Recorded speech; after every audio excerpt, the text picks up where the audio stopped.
el recurso más limitante a la producción agropecuaria, no solamente nos tenemos que fijar en el agua que nos cae, sino también el agua que tenemos en el suelo. Es decir, no solamente basarnos en las perspectivas de lluvia, sino también considerar el agua que tenemos bajo recurso suelo, ¿sí? Vamos a comentar un poco de la importancia de valernos de estas dos herramientas de diagnóstico y algunas experiencias que tenemos realizadas con el CREA y algo que tenemos en la estación experimental de Oliveros. Entonces, bueno, como les decía, el primero lo podemos tomar los pronósticos que establece el Servicio Meteorológico Nacional.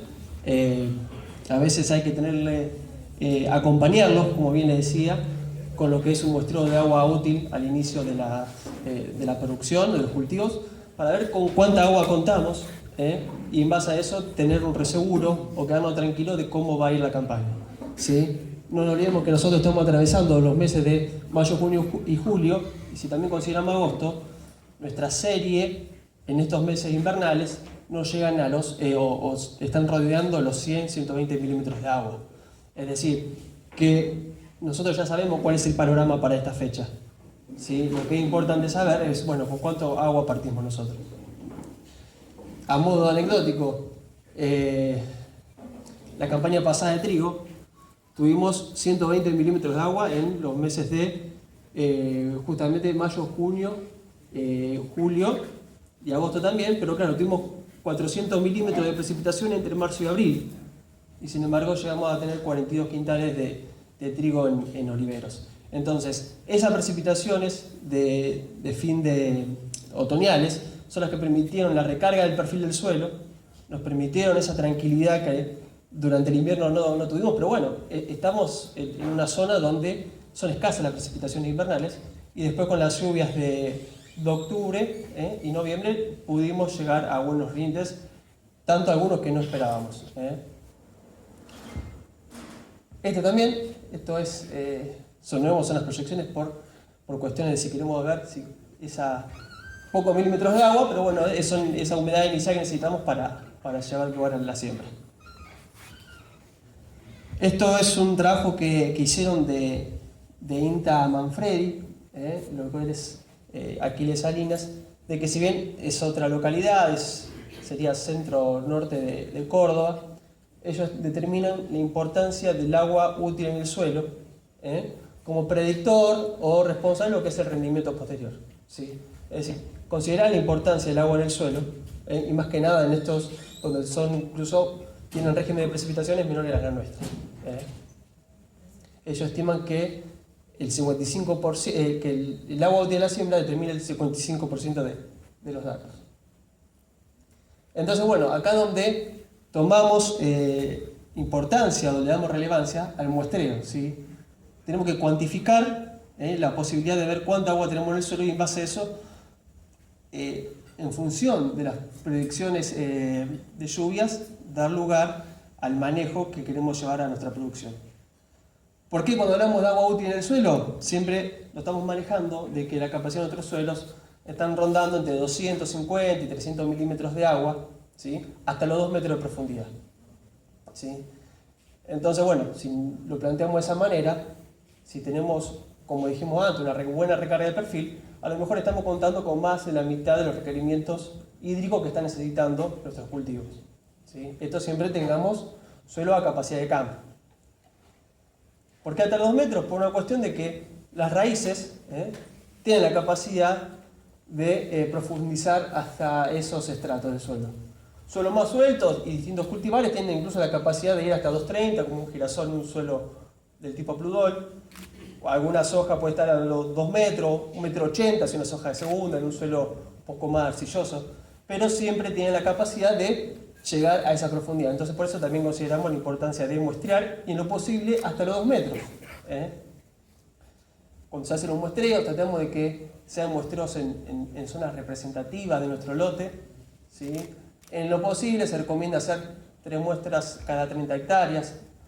Hoy por hoy vemos que son bajos el número de muestreos que se hace por productor. Entonces, a lo mejor con hacer 2 muestreos cada 30 hectáreas o cada 50 hectáreas, uno lo va viendo en función de qué tan homogéneo es un lote o si tenemos zonas bastante marcadas o diferenciadas, ¿sí?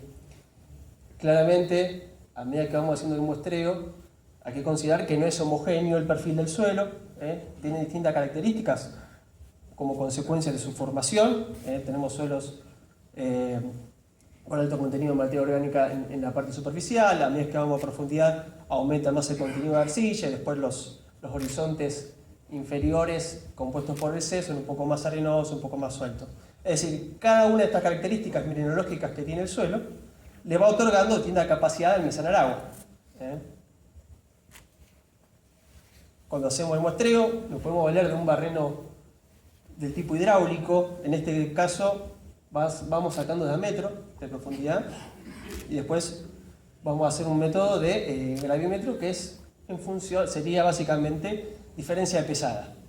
Sacamos la muestra en húmedo, pesamos, después sacamos muestra en seco, sacamos el contenido de agua, esa diferencia de peso es agua y después a través de un modelo matemático sacamos el contenido, ¿sí? Algo importante que menciona acá es, como le decía, que es distinta la composición del suelo en profundidad, ir separando por horizontes. Y en lo posible tratar de ir eliminando los segmentos de horizonte en transición para que la muestra sea lo más representativa posible. También podemos agarrar el barreno manual. No es una limitante si no tenemos una chata o un barreno hidráulico, o incluso una pala también. El procedimiento es exactamente el mismo, ¿sí? Vamos sacando de a 30 a 20 centímetros, este es el horizonte que hay que medir, se saca la muestra y se pesa. Como les decía, tarros numerados, identificados, con tara, y después se lleva a estufa.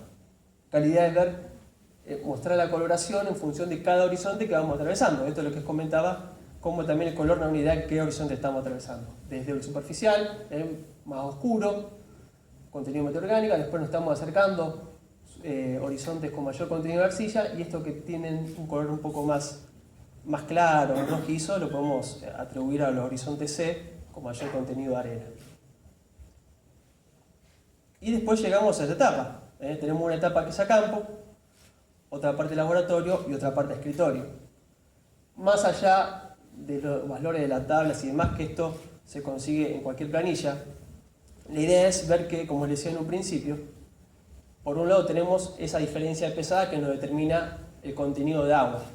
Pero eso en definitiva no nos dice nada, porque puede haber agua en exceso que después se termina drenando y yendo a profundidad y no es alcanzada por las raíces, es decir, que excede esos 2 metros que puede ser retenidos y ser absorbidos por las raíces, o incluso puede estar altamente retenido por su bajo contenido hídrico. Hay una competencia entre el suelo y la planta, donde que por más que encontremos el suelo húmedo al tacto, ¿sí?, está retenido con tanta fuerza que no es aprovechable.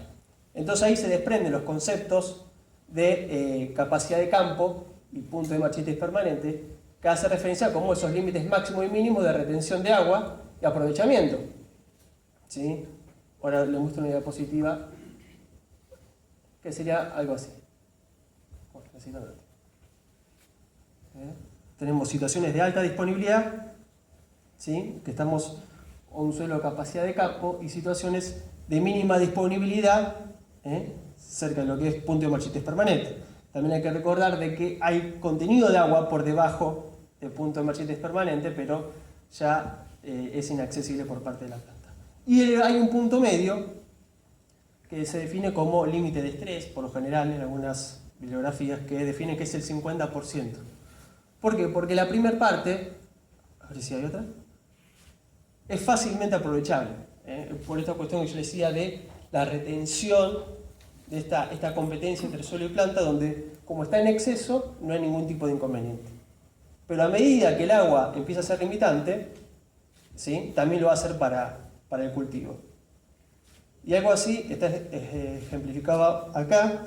Esta diapositiva se la tomé prestada a Rodolfo Gil, sin que él supiera, pero esta es una idea ejemplificadora de cuando hablamos de presiones a qué hacemos referencia, ¿sí? Capacidad de campo es tomar mate a 1 metro con una bombilla de 1 metro. Acá hace fuerza. Imagínense tomar mate a 150 metros. Bueno, es ese nivel de succión que tiene que alcanzar la planta para poder tomar el agua. Es decir, que por más que haya contenido de agua, a medida que nos estamos llegando a punto de hemólisis permanente, ya el cultivo lo empieza a resentir. Todos lo sabemos, de acartuchamiento de hojas, las hojas que se voltea, y vamos viendo distintos tipos de consecuencias hasta que lo vemos como pérdida de urgencia y crecimiento y demás.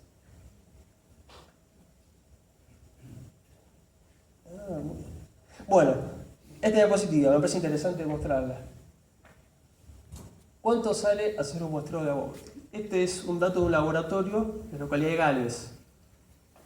No llega a ser 1.000 pesos. Y esto es por a nivel de lote, no es a nivel de hectárea. Entonces, como les decía en un principio, tenés un lote de 30 hectáreas, de 50 hectáreas, sabés que es bastante homogéneo, que no tenés problema de pendiente, no hay problema de pisoteo, compactación, extender un poco más. Pero no puede ser limitante 6.000 pesos para terminar el agua. Más que nada con esta incertidumbre de qué hacemos. ¿Sembramos o no sembramos? La tiramos, pateamos un poco para adelante. Así que bueno, me parece interesante. En octubre del 2020 estaba a 3.800 pesos. O sea que son valores que pasa el tiempo y siguen estando más que accesibles. Me parece que no puede ser, como les decía antes, una limitación este tipo de herramienta diagnóstico. Y bueno, esto también nos permite a nosotros poder tomar ciertas decisiones en la parte de manejo, como fundamentalmente desde la siembra hasta lo que puede ser fertilización, hasta establecer distintos potenciales de rendimiento y en base a eso qué prácticas de manejos llevar de la mano. Por ejemplo, lo que es trigo, ya se nos viene. ¿Qué dicen desde Intamarco Juárez? Si al 1,5 metros no hay 100 milímetros de agua, directamente no se siembra trigo. Medio tajante, pero lo que veníamos charlando antes.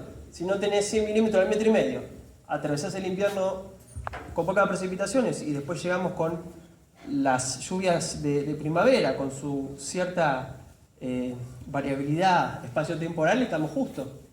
¿Con qué llegamos? Hay que verlo. Nosotros recuerden que tenemos la capacidad, nuestros suelos pueden almacenar hasta 300, bueno, no parecería ser nada complicado, pero si tuvimos un cultivo de segunda o no una buena recarga otoñal, ahí puede que estemos complicados. Es cuestión de hacer un muestreo y nos sacamos esta duda.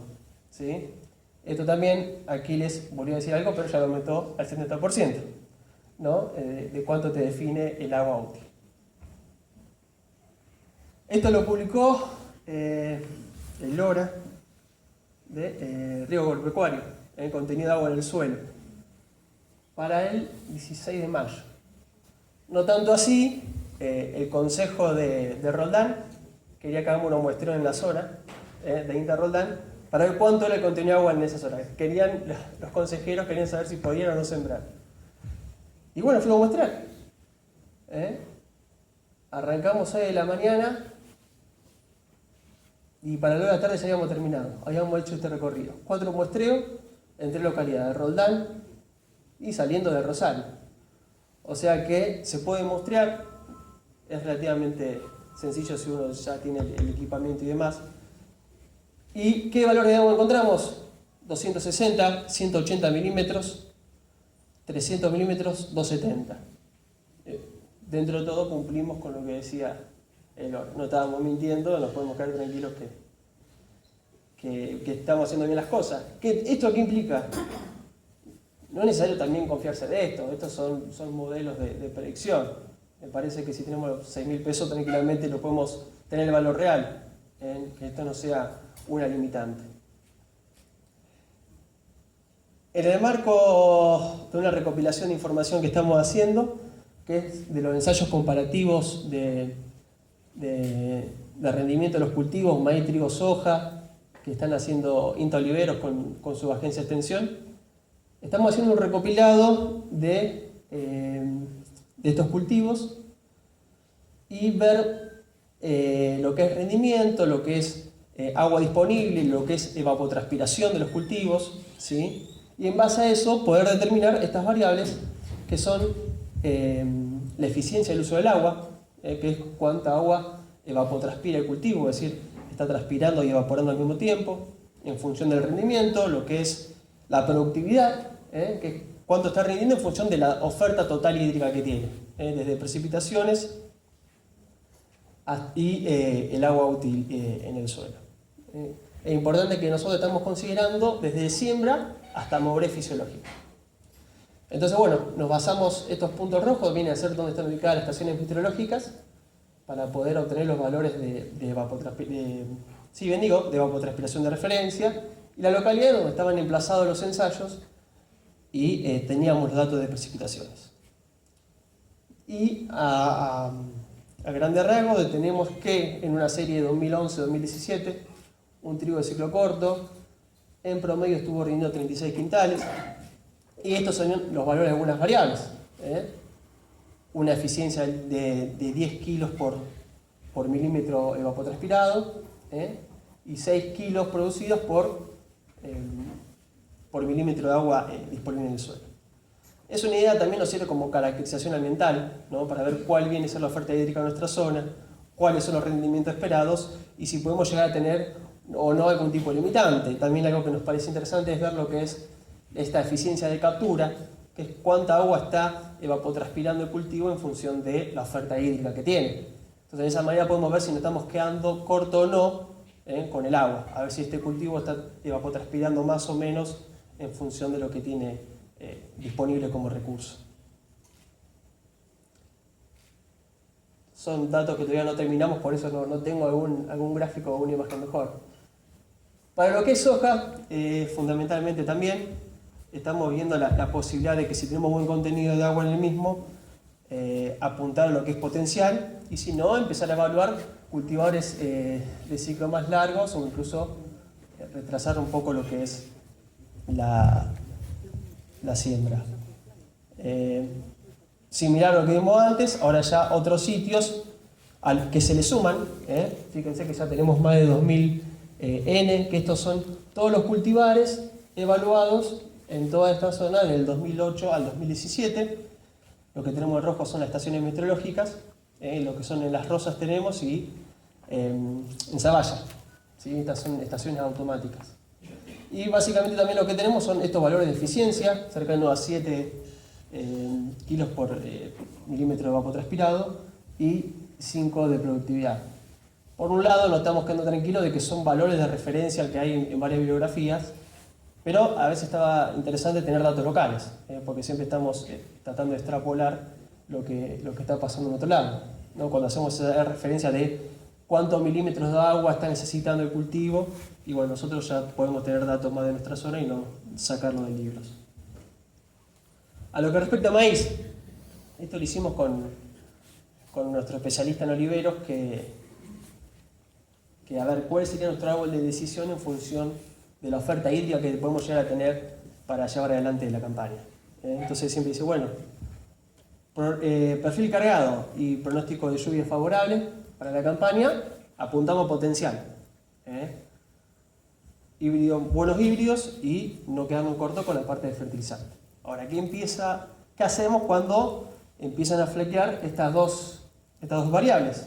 Bueno, si tenemos un perfil cargado y el pronóstico de precipitaciones puede ser bajo, considerar bajar la densidad y mantener la fertilización.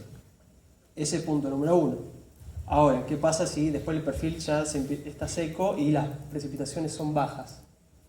Bueno, ya no solamente bajar densidad, sino también dar lugar a bajar lo que es la fertilización.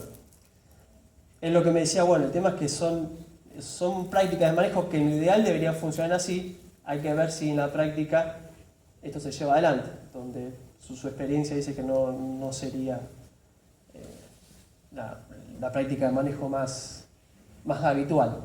Ahora, perfil seco y bajas precipitaciones, pero que con pronóstico extendido, ahí ya no tenemos que ir para un cambio de fecha de siembra, pero hay que considerar lo que es plagas y el comportamiento sanitario, que ese viene a ser otro inconveniente.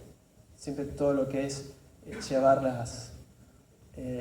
llevarlas para otras fechas, como puede ser también el caso de perfil seco y pronóstico de precipitaciones bajas, semi tardía y bajar densidad.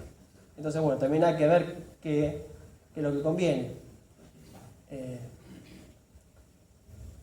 Colega de INTA Las Rosas, él decía, bueno, lo que fue sorgo, con los precios que tuvo, a lo mejor el que hizo sorgo le cerró mejor la ecuación del que terminó haciendo maíz.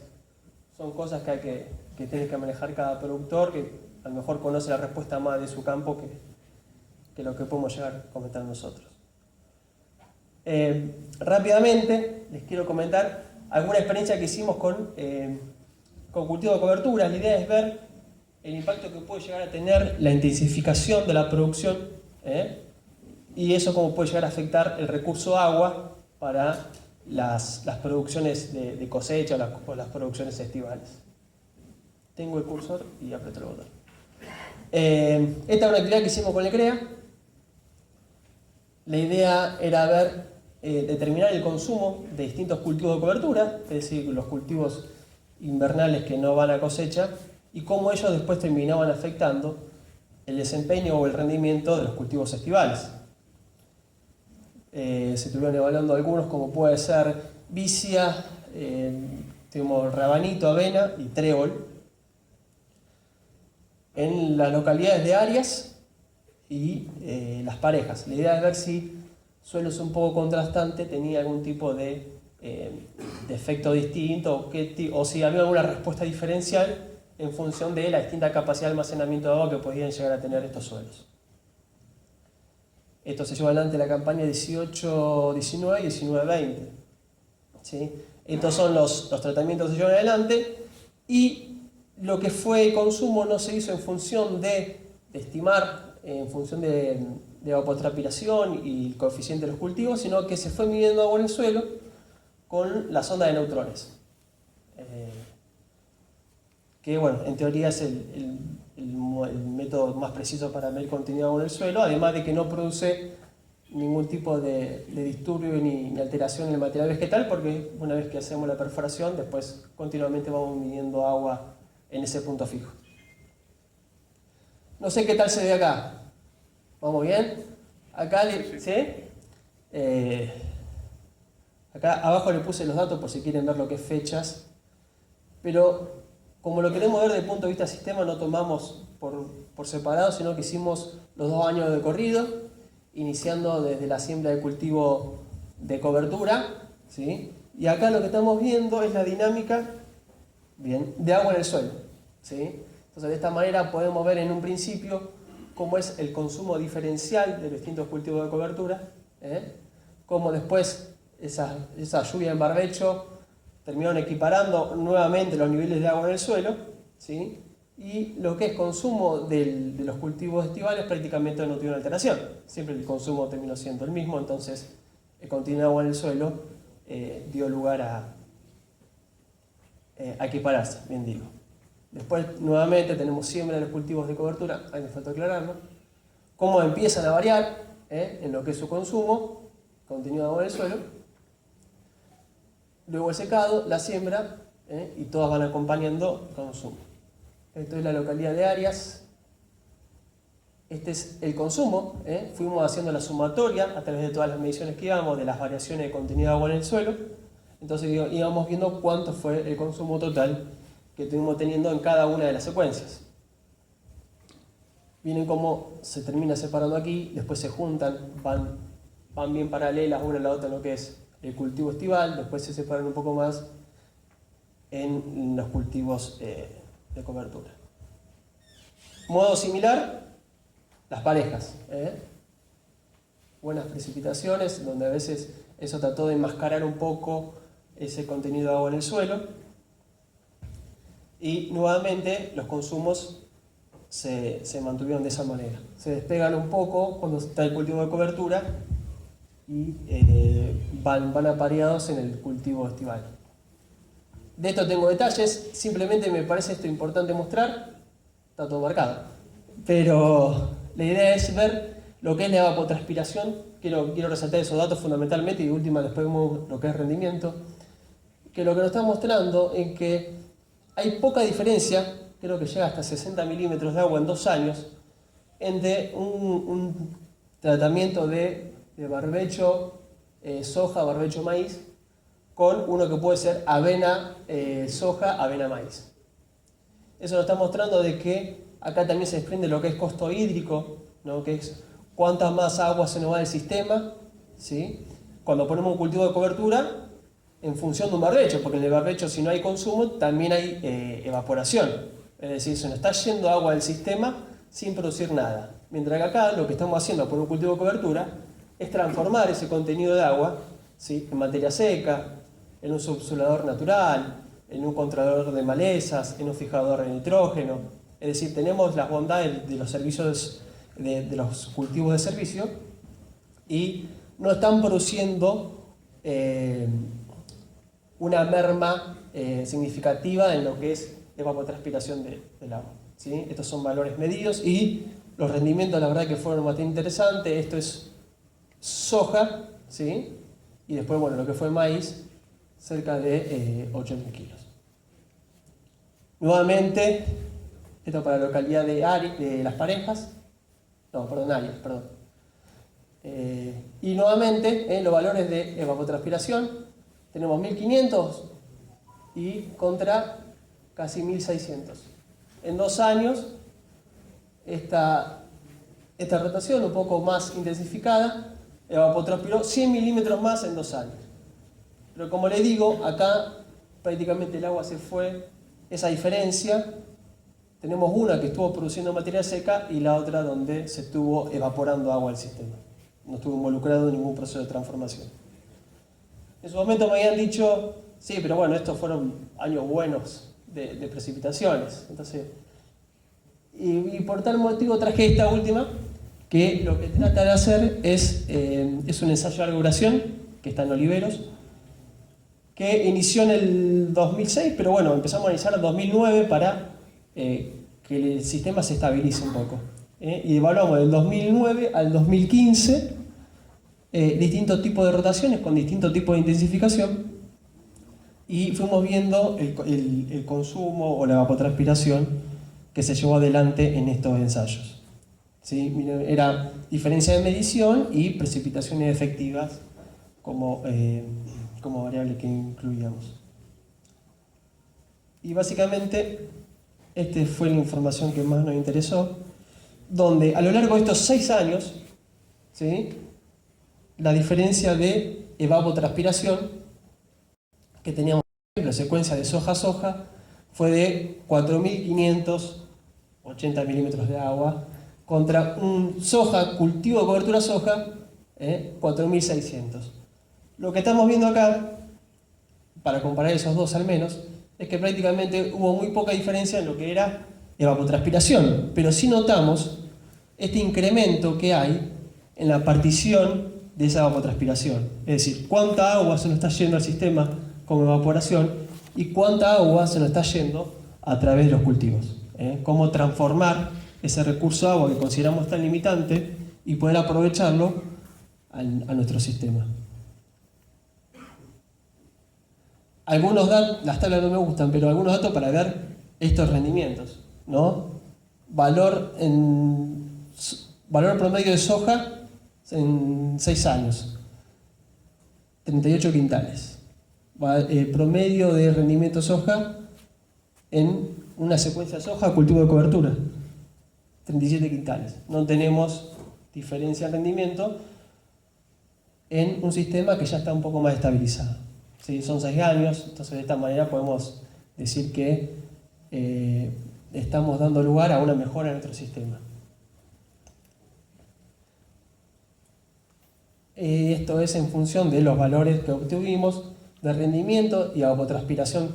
Acá le pusimos real porque era medido, no era simulado a través de coeficientes y valores de evapotranspiración. Y lo que es eficiencia sobre el agua, los valores que se están asemejando, lo que era por ejemplo trigo, cerca de 10, lo que era la soja, valores de 8, 8,6, y lo que era el maíz, valores cercanos a 20. Y bueno, creo que esto era lo que tenía para... Bueno, conclusiones. valerse de pronósticos climáticos y muestrado útil para la toma de decisiones.